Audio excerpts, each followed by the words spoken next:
Hi everyone, Tasha here. Welcome back to my channel. Today I'm creating a Slimline holiday card using this really fun new stamp set from Maker Forte. It's called From Our Home to Yours, and it has this nice little Christmas scene stamp and a bunch of sentiments. To begin, I'm starting with a piece of white cardstock, and this is cut at 3.5 by 7.5. And I'm just going to go over to my MISTI and kind of line up where I want this little scene to be. It's nice because this stamp is one piece. So if you were making, say, multiple cards for Christmas, or you wanted to have like an assembly line where you make a bunch of cards at one time, you don't have to worry about lining up all the little pieces like the little Santa or the little trees. It's all one piece, so you just have to cut your paper the same size and line up the stamp. I'm going to dust the white cardstock with some of my dusting powder to prep it for embossing, and I'm going to use Color Hive Eclipse Black ink. This ink is really dark black, and it dries pretty quickly, but it's wet long enough that you can emboss. I'm going in with my smusher tool from Maker Forte. This tool has been such a game changer for me. It takes a lot of the pressure off of your hand when you're stamping with your MISTI or any of your stamping tools, and it helps you get a nice clean impression. So I had to stamp it twice. I wanted to make sure it was nice and dark, and again, I wanted it to be wet enough that I could emboss. I'm going over my stamped image with clear embossing powder, and this one is from Wow. And I'm using the ultra fine clear embossing powder, and I just want to make sure that I cover all of that stamped image so I can have it embossed with that black color, so it'll be nice and shiny. This is something that I do a lot when I'm stamping. Instead of using a colored embossing powder, you can just stamp with your ink colors, and if it stays wet long enough, you can put the powder right on top of it, or you can always go over it with a clear embossing powder. I wanted to make sure that the bottom of this card remained bright white. And since I am kind of messy when I'm ink blending or stamping and I tend to get ink everywhere, I did use some low tack tape just to cover up that bottom layer or that bottom section.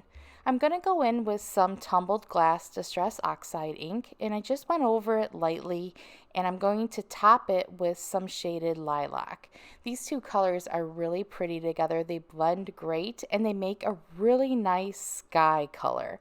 And I'm going over it a little heavier with the purple. I wanted it to be primarily purple, but I do like how that blue just pops in certain areas, and I like how the color looks when it's blended together. Once I was done, I'm going to gently remove the tape, just making sure that, you don't rip it, or I don't mess up the ink or anything. So I'm just going over it nice and slowly and pulling it off. And then I have this bright white bottom panel. So it kind of looks like you have layers, but it's just one sheet of paper. Now I'm going to go in with my sentiment and going back to my MISTI, and I'm going to use two colors again. I'm using the Acid Wash and the Purple Rain Color Hive inks from Maker Forte, and I'm stamping them both at the same time. So you'll have blue on one side, purple on one side, and then you'll get that nice blend in the middle. So I'm trying to make it coordinate with the colors I used in the sky, and I thought it looked really great with that bright white background.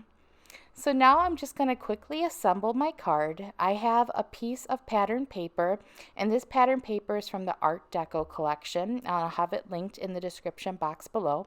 I'm using this really fun black and white pattern, and you wouldn't think it would be like a holiday print, but really it is. I think it looks great. It's black and white, and we have a lot of white with that black embossed image, so it all kind of coordinates. And then I'm layering it with two shades of purple cardstock. I have a darker purple cardstock behind my center panel, and then I have kind of like a lavender color behind this printed paper. Then for my card base, all I did was take a piece of standard cardstock, fold it in half, and then trim it down. I did use my Maker Forte bone folder just to make sure that it's creased, and that's all you have to do. So it's really simple to make card panels if anyone struggles with that. So I'm just using some glue runner to attach all my layers. And afterwards, I did like it, but I thought it needed some more sparkle. I didn't use glitter and I didn't use glitter paper, so I went in with some of these crown jewels from Maker Forte. They have a whole bunch of different colors, and I'm just using some clear adhesive and my Maker Forte. It's a little poker tool that it has, one end has like a piercing side, and then the other end has the side where you can pick up your sequins and rhinestones. Makes it really easy to position the little rhinestones just where I want them.